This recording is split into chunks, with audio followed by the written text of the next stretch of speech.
Welcome to episode 15 of L.I.F.T.S, coming to you live from the Connected Health and Fitness Summit here in LA. Matthew, it's been a week. Yeah, it's been quite a week. Yeah, well, we're actually in the middle. Like, there's one more day.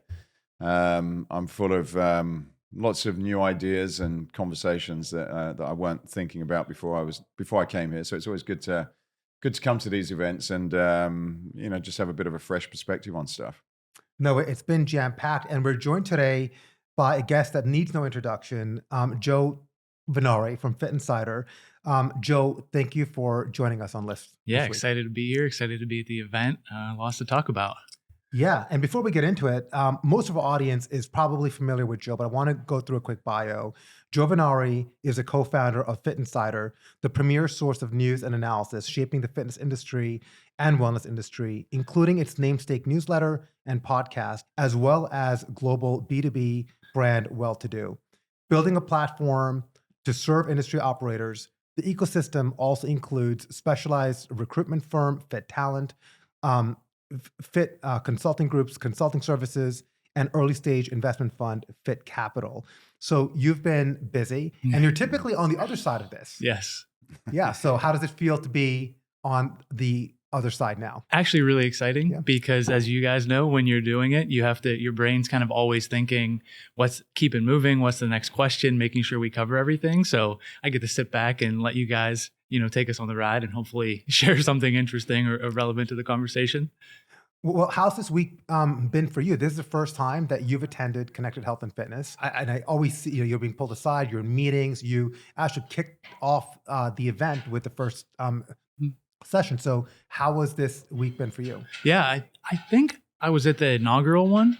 That's right. But that feels like so long ago in a pre-COVID and very small and just trying to get it figured out and kicked off. So now fast forward, I don't know how many years it's been, but coming here and seeing, I think the thing that's been exciting for me, yes, busy, but in a great way, because the kind of spectrum of companies now, like the definition of health and wellness and fitness, well, you get brands across that spectrum to, as you said, like have conversations that you wouldn't necessarily be thinking about or aren't necessarily like top of mind, but seeing all these folks making the connections, and just continuing the gears are certainly turning coming out of this week. One of the things that we thought we'd talk about today is to get a bit of a pulse on where things are. And some of the conversations we've had, we've talked to manufacturers, we've talked to more developers on the app space, and then also bricks and mortar businesses as well. There's those here. We were with a few last night, and I thought it'd be good from your perspective because you have maybe a different view on things, maybe not. But what's your sort of sense if we sort of start with the bricks and mortar side of things? What's your sense of how things are going, how people are really doing? Because one of the things we were chatting about last night is whenever you speak to someone, everyone's like, yeah, it's great, we're killing it. But when you sort of get underneath the conversation, it's not always like that. Sure. And so what are you hearing at the moment on that bricks and mortar side? Yeah, it's a great point, and that's also, again, connecting in person like this. You get but what's really happening? What are the pain points? What are you seeing? And one thing that has come up on the brick and mortar side is, beyond the kind of foundational business, are we getting people in the doors? What does utilization look like? What does membership levels look like? What do we do with the data that we're collecting? How do we engage people beyond the four walls of the gym? How do we build relationships with them when they are there, beyond them like coming and going turnstile? And pro and con, there's a lot of ideas, a lot of kind of initiatives, a lot of, I think, testing going on, but I don't think there are firm answers on what that looks like across the industry or maybe what that looks like even for individual brands. The panel I was on to start the event, we had At Home with Tonal, we had brick and mortar with SoulCycle and Planet Fitness, but even boutique and big box. And we talk like the fitness industry, brick and mortar, and it's like they're all very, very different things. And even within that, contrasting Planet Fitness with SoulCycle, even how they're thinking about holistic health or community or engaging those consumers, like it's stark contrast. So all that to say, like, without getting too far in the weeds, it's like there's so much opportunity to go deeper, where I think it's sometimes we're pulled in this like, hey, what is the like collective blanket solution? It's like, no, what is the solution for your brand within your modality, within your format? That's what stood out to me. There was some people from the investment side as well, and I was chatting to them about how, how are they looking at investing in particularly in bricks and mortar, and then how has that market changed as well? One of the examples is that I was hearing it's quite an interesting opportunity at the moment, but also there's a lot of businesses that have raised money, not in a particular great position. They're raising money after the pandemic in the hope that there will be this sort of comeback, and some of that hasn't actually happened in some cases. So are you hearing anything from the investor side as specifically in bricks and mortar? Absolutely. There's a lot of concern and kind of slow playing where things are landing, because this is something I kind of think about a lot, even in terms of it's difficult for publicly traded, right? Yeah. Health and fitness companies, gyms, like, because what they're trying to appease the Wall Street and analysts is, how many stores did you open, and what is your footprint, and what is the overall membership count?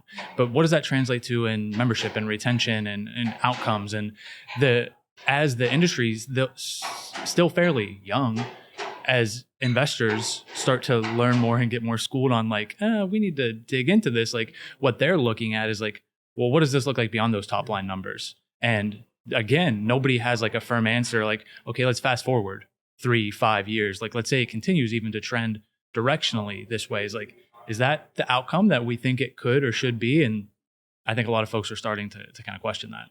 Yeah, well, look, I think when you are public, or when you have investors, whether it's venture capital, PE, there's typically an outcome that's pretty aggressive that might not always be aligned with growth of health and fitness companies. And Nike, as an example, Well-to-Do actually had a feature recently about Nike launching a global wellness festival.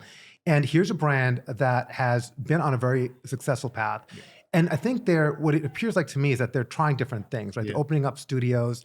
They have a strength line, which we covered. And now they're going to have this global wellness festival. They're definitely trying to connect more directly with their consumers and give their consumers a way to engage with them directly. Yeah. Because before it was all through retailers, and you kind of felt like they're this great brand, I get to experience it, but I don't really know what the brand's about, and the brand doesn't really know me. Do you think that that's something that's going to continue, and is that a trend that we're going to see other brands do as well? From the apparel side specifically? Yeah, I mean, I think honestly, Nike's a little late to the game on that side. They had historically, look, when you're that big, $150+ billion global company, it's almost like Apple in a sense, that though they're not a tech company, like you can take chances and you can do things, you can leverage that brand, and some are going to hit and some aren't. And they had a period of kind of tech innovation that then they said, oh, we're going to take a back seat and focus on like maybe apps, and now pushing into this in real life and wellness. Yeah, it's super smart, but there are certainly other brands, Gymshark and Aloe, and like you kind of On Running even, like I guess On now, they've dropped the running, but who have said Lululemon historically was like the instructors in studio, they host classes, they do like Nike getting into this kind of focus on wellness is, like I said, a little late to the game, but I think much needed in terms of what lifestyle do you want to be selling to people and promoting? And then where is consumer demand and interest? It's certainly in health, fitness, wellness, and all the things that this festival kind of gets at, recovery, meditation, workouts, and like we are like actually seeing people in real life. So yeah, I expect more of it for sure. So have you seen, saying that Nike is late to the game, and they're doing things now that other brands, which are much smaller than them, have done. Do you see this imitation of strategy happening? I mean, I saw another story this week about Samsung now launching a smart ring, as an example, right? Yeah. All of us have Auras. Maybe I know both Matthew and I are big fans of Aura. And they're probably the fourth or fifth smart ring to come out. Samsung traditionally always was ahead of technology. So Apple was kind of, always behind Samsung. Now it feels like Samsung has fallen behind. So is imitation the right path forward if you see one work? Or do you think brands and companies need to kind of forge their own pathway, because the consumer is really different, right? There are different types of consumers. Yeah, I think the kind of copycatting, it it will happen. It will continue to happen kind of across technologies. With specifically the smart ring, it was only a matter of time, right? That people, okay, Aura had this, they kind of pioneered it, proved it out, and everybody else kind of saying, oh, people actually want this form factor. It makes sense to wear it 24/7 or as often as you can. And so as that technology became more accessible for the companies, the sensors, everything, to launch one is kind of getting commoditized. So it then becomes, what are you offering people within that platform? Or what do those sensors do and how are they interacting with it? Aura also has a head start on that front, right? They have 600 plus partners and integrations, and now they're metabolic health and just partnered with Noom and all those things. Even for them, I think it's incredibly difficult once a non-invasive sensor technology comes out. Does Apple get that breakthrough, or does some unknown company who's already working on it in stealth get that breakthrough? And then everything that's done to this point is pretty much beside the point, right? Because everybody's just going to say, I want this new thing. So while I guess whatever the headlines are, whatever the launches are, whoever the copycats are, that is certainly interesting and will continue to move the industry forward in innovation. But it is like, if you're not looking beyond that, which I know Aura is as well, but like whoever gets there first in terms of what the new technology is really going to say, well, we'll just apply it to whatever form factor we want. And then I think that will be the next kind of breakthrough that I'm excited about anyway. We spoke about it last night, and it's interesting because I didn't fully reach an answer, but we talked about brand as well in this. And you, with the rings, my guess is there is some technology that lots of people got access to, and then it becomes like, well, how important is a brand? You know, would we switch from Aura to Apple if Apple came out with a ring, for example? And you know, is that because the Apple brand and probably the way they deliver it, or if Nike came up with a ring, you know? So it's just interesting, you know, how these brands play, because, you know, yes, there's some sort of technical advantage, which seems to be fairly limited in terms of how people can protect it in a lot of cases. So then the playing field's level, and then it's like, well, how big is the market? And then, you know, do you play into it because you're developing your brand, or are you a kind of, you know, leading with the product, which some of the tech companies have been leading with? You know, it's a new innovation, but that, you know, it's a bit of a wheel. It's a great point. That's with Samsung. It's like they had to do this. Yeah. Because if they didn't, they'd be 2 or 3 cycles behind the evolution. You can't get out of the consumer mind share like that far. So whatever this is, however many people buy it, is it as good as Aura? I don't necessarily think it matters at this point, just so that they're not like, you know, again, 2 or 3 evolutions behind. So do you think optionality? I mean, look, I think fitness, I mean, for us, because we live in it, we work in it, it seems simple and it seems easy because we can navigate and understand, or we know who to go to. But when you look at someone who's not in our industry, the optionality could be overwhelming, right? There's a lot of options out there. And the other theme that we heard here, this is the Connected Health and Fitness Summit, but even about the physical studios, the point of saturation. I mean, we heard the SoulCycle CEO yesterday talk about growth, and that, and she also mentioned, I think, during your panel, but SoulCycle has cut back as an example. Now they're planning on additional growth, and I just read that, you know, Mark Wahlberg is going to be opening up new F-45s in Boston. When you think that, aren't there too many F-45s? Aren't there too many studios? I had other conversations where they're just like, the market is oversaturated. We've hit this threshold of about 25% penetration in the US. No one else is going to come. And that the idea is that, let's say 10% are highly motivated, high intent people, you know, like us, that are going to work out, right? We're going to do it. The other 15% you really have to work to bring in and keep in.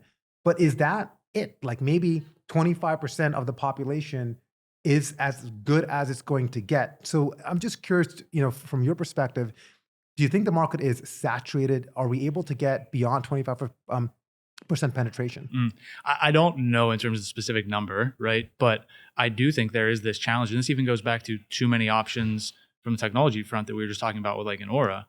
It's like, we've kind of thought about it as like, are we just selling different things to the same people, right? Yeah. Are we just, hey, us, like everybody here, like go to this studio, try this modality, get this device and what have you. And can we break through that threshold, whatever that threat, if it's a, you know, number of devices sold, if it's recurring subscription revenue, if it's 25% in terms of penetration, like my mind has always gone to and this is why we try to put everybody on and put them over in terms of talking about them, promoting innovation. There needs to be more options for more people. And does that overwhelm some? Yes. But does that then get other people who would have otherwise not gotten off the couch, so to speak? Like, out and engaging, that's my hope. And I felt that way about brick and mortar. You name the modality, the gym, the format, like use digital, VR, like wearables. If that's the thing that gets you excited to get out there and do it, like that's good. But what does that look like with F45 launching Pilates and rolling out these studios? And can Mark Wahlberg's name move the needle? Like, I don't know. I think he kind of has. He was an early investor. He invested a lot. I think he's even on their board right now. So maybe this is more of him showing that he's got high intention. He believes in the brand, and he's going to, not just pull out, but actually push forward more. So we move on to actually, the tech side apps. What are you seeing in that space? How is that still booming, or again, is that a case of there's a lot out there and all searching for investment and support to grow, or is that doing better than the bricks and mortar side, would you say? I don't know that it's doing better. I think like anything, there are certainly leaders that are outperforming, some on the brick and mortar side that maybe aren't performing as well. It's a question of like the gyms and the penetration and exercise is hard, right? Yes. And to want to do it, even like for myself, sometimes it's like, do I really want to do this? Like, am I gonna and I have to talk myself into it, and I couldn't be more disciplined about it. And so for people who are, building this cycle of just like acquire customers at any cost and market to them and engage them, and they churn out and get there's few things are harder in terms of like that business model of like the apps. Again, it's like apps, like fitness, right? Like we're talking about many different delineations within that. Overall, the thing that I'm seeing is the people that are performing super well are looking for partners and integrations, whether that's into brick and mortar or into wearables, further down the path of, maybe we'll talk about this, maybe we won't, but like GLP-1s and weight loss. So just thinking about what is our wedge into additional markets and partnerships. But then the folks who are not doing super well, and this gets kind of even to the manufacturers or gyms, it's like a lot of conversations I've had this week are like, if we can't raise the next round, like who buys this? Yeah. Like, and so consolidation is certainly on the forefront of everybody's mind. And again, I don't mean to say that from like, the app digital business isn't doing super well, but it's just like, what does that pathway look like to like really hockey stick growth? And it's like going to somebody who has 18 million members, guys. Like, what are we talking about? So. Yeah. And you really, so there's a lot to unpack there, but GLP-1 came to us like a curveball out of left field. So the year before, I felt like AI came to the mainstream. I mean, we talked about this in November of 2022. ChatGPT came out. The public understood that. Everyone's trying to rush to kind of do something with AI, right? Now I think AI has settled in. People have a plan on how to move forward. I kind of feel like GLP-1 came out of nowhere. I don't know how you all feel about it, but I feel like GLP-1 in 2023 came out of nowhere. Everyone is now reacting to the impact that it's had. And this week, I saw on Fit Insider that FitOn and OB Fitness, two apps, have launched GLP-1 specific programs. So do you think that the reaction to that, in some ways, it's not really adding new content, but it's structuring the content for someone who's on that prescription? On one side, it shows that these apps and companies are more in tune. I mean, Equinox did something, L.I.F.T.S doing something, that they're in tune. But how reactive do companies need to be today to what's happening out in the consumer market? Yeah, it's tough. Initially, with all the metabolic health programs and telehealth, GLP-1, I guess the speed at which it is impacting the industry surprised me, because I thought, oh, this makes a lot of sense. Like there's going to be a telehealth platform that sits on top of this, and it will be prescribed, and it will maybe be a little bit more thoughtfully than it has, at least at this point, but it's here. And it's one of those things that when I think about it, it's like, it might be the outcome you wanted, but it's not the way that you thought you were going to get there, in terms of more people thinking about their health and fitness and more people exercising and trying to take control of their weight management. But for brands, I think it really comes down to, where does the brand leadership, like where do they sit on it? It is kind of an ironic thing within the fitness industry of like hard work and discipline I just talked about, and you have to make sacrifices and this isn't easy. And then it's like, well, kind of it is, like, or it's getting easier, right? But that doesn't mean that, even if it is healthy path to doing this, you still have to weight train, you still have to make the behavior change, you still have to have a nutrition plan. So it's like, who better to complement that than the health and fitness industry with nutritionists and personal trainers and programming? I think in phase maybe 1 where we are now, I don't know what phase we're in, but early on, that it's like, it's somewhat marketing, right? Where brands coming out and say, we're doing it. And it's like, is that going to get more people to their platform?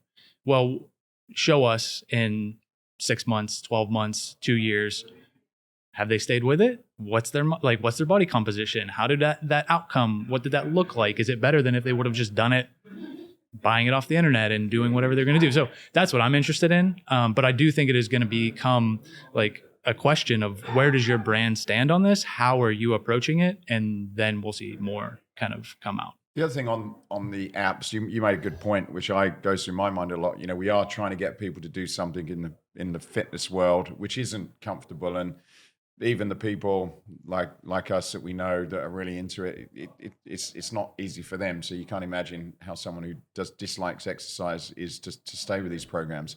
One of the interesting thing, there's quite a lot of, we talk about mental health and mindfulness and recovery. A lot of these where you're not actually, in some ways, you don't have to work out, you don't have to do anything, but they are part of a healthier lifestyle. Mental health is a big conversation at the moment. Like, do you see, what are you seeing in there? Because certainly if you had a product or an app that anyone could do, you know, even if you had a bad day, you can do it with a glass of wine if you wanted to do it like that. But it's just one of those things that you can keep up a lot easier. Where do you see that going in terms of the opportunity, and because it's easier, is that more likely to be stickier than a workout app? I don't know. I think any habit shift, behavior change, good, bad, it's going to be difficult. And putting, where the entire business model is centered on, like, we have to get this person to change that habit and stick to it, and then after they've stuck to it, continue to pay for the thing, is difficult. And that's where I see, whether it's brand extension, consolidation, partnerships, integration. Look, it's not even really up for debate at this point. Like, do people want mental fitness and recovery and mindfulness and all these different things? Certainly. Who is best suited to provide that? What do the programmings look like? Who is able to retain people? You know, even leaders, Calm, Headspace, like, that have spent their entire existence trying to figure this out, like, struggle to do it to some extent. And so I think figuring out, like, what we want to be good at, whether it's as an industry, as a brand, as a program, you know, and then saying, where do we want to intersect with the consumer on that journey? And if we don't have the right or can't win the right to do that, well, how do we give it to them? And if we're not going to do that, then we should just not do it. Are you saying, so some of those apps, like those are some of the bigger names, and there's a few other new entrants doing breath work and things like that. Are you saying that the uptake hasn't quite been as it had been expected on, you know, what they were going to deliver? I think it's just focusing on maybe that any single modality, you're going to hit a wall at some point. And so even somebody who has, this isn't like pure play breathwork, but like Othership, for example, they have a breathwork component to their app. They have physical locations. And so that's like a comprehensive, or at worst, it's a funnel to their physical locations and brand. At best, it's a complement to that in real life experience. So something like that makes a ton of sense. But saying, like, we're solely going to do breath work, and look, I don't know the performance of every breathwork app out there. I'm sure some are doing well, but that seems like very difficult, and also puts me in a position as a consumer. It's like, well, I know I can get that for free, lots of different places. Right. And I know that I also have like 15 to 20 other subscriptions. Like, am I going to also pay for that one? And if I do, for how long? Yes. So and I think that kind of goes back to the theme of consolidation, making sure that, you know, you're providing one ecosystem. But I think what I've also been hearing is there's so many metrics. Now we're talking about breathing, and when you're talking about, you know, all the metrics that come from your wearables. Do you think that we have too much data, that we are overwhelming the consumer? And look, I run a technology agency.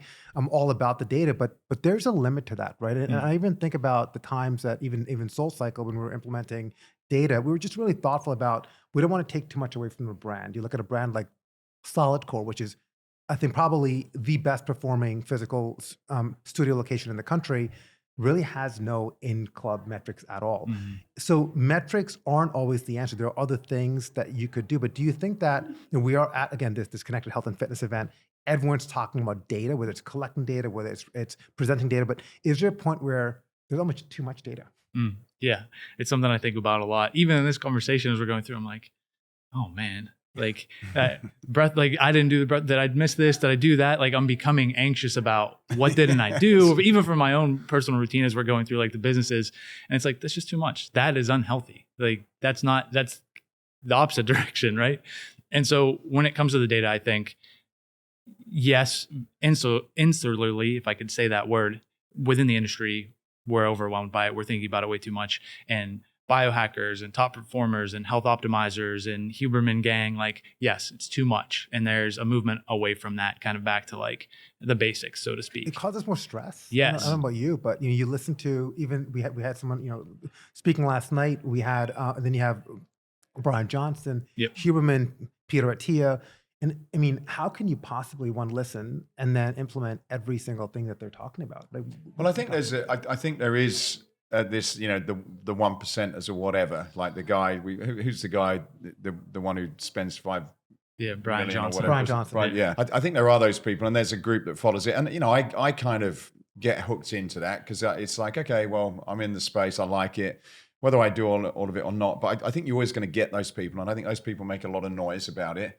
Very, very vocal. And I think you kind of get an idea of, well, maybe that is the next trend. But underneath that, as we were speaking about, a lot of people are like, look, I just totally not interested in it. And it kind of led into this personalization discussion that we were having, where it's like, look, some people just don't want personalization. Right. They don't want somebody or something or some app to tell them what to do, when to do it, and to almost be controlling life. It's almost like, no, just, I don't want anything. I just want to come in. Right. Because I think you feel a lot of cases, when you're being sold to, whether it's in a physical experience. Like I hate it when, I've been in sales all my life, but when these little prompts come up, it's like, don't do that, because it's not authentic. And you're constantly just avoiding people, because whenever you interact, it's got, okay, there's going to be a sale coming along.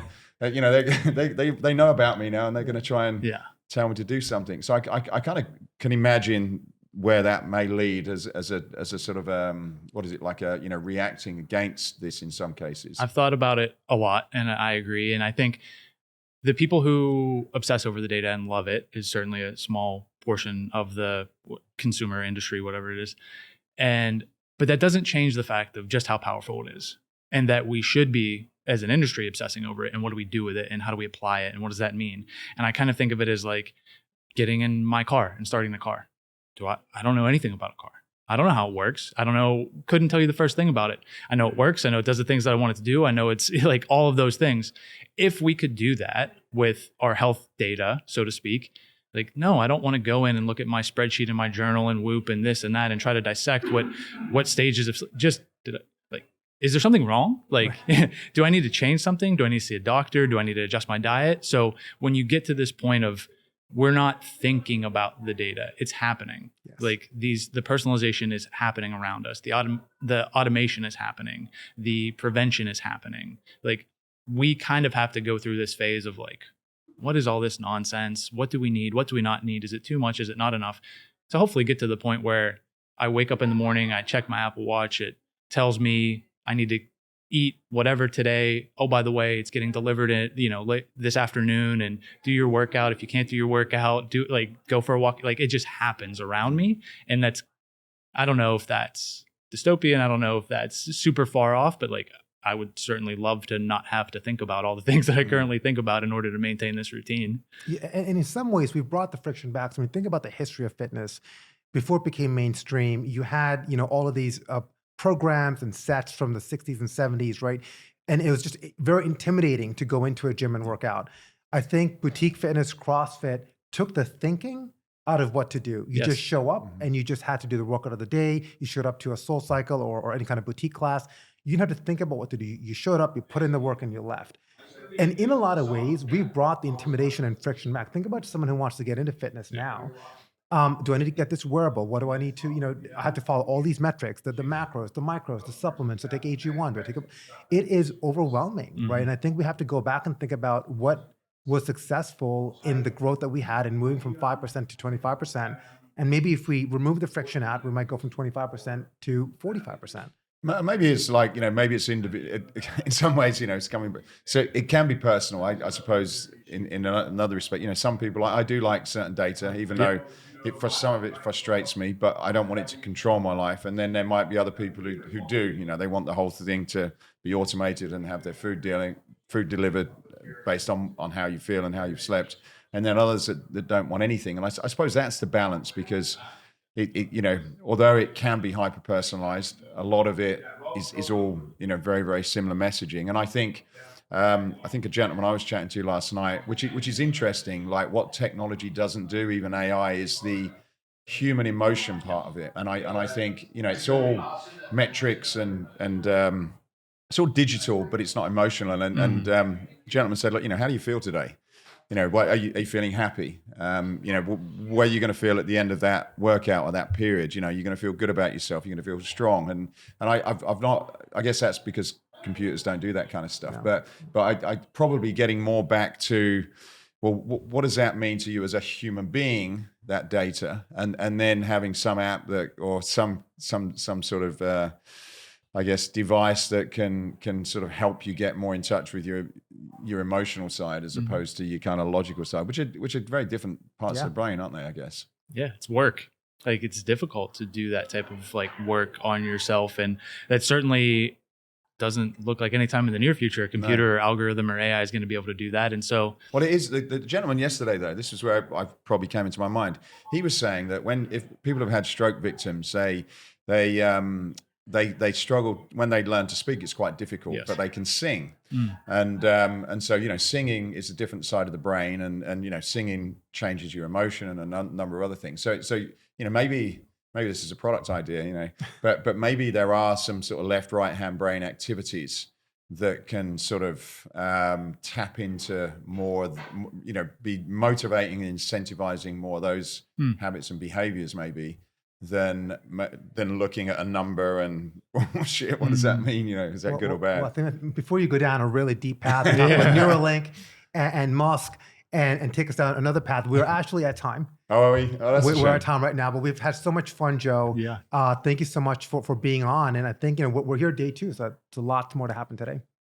Thank you, Joe, and we'll have to come to New York and finish this conversation. We'll keep it going. I appreciate you guys for doing this today, and all the episodes and content you're putting out. So thanks for having me. Yeah, and thank you for you too. Yeah, thanks. Likewise. Thanks, Joe. Yeah. Cheers.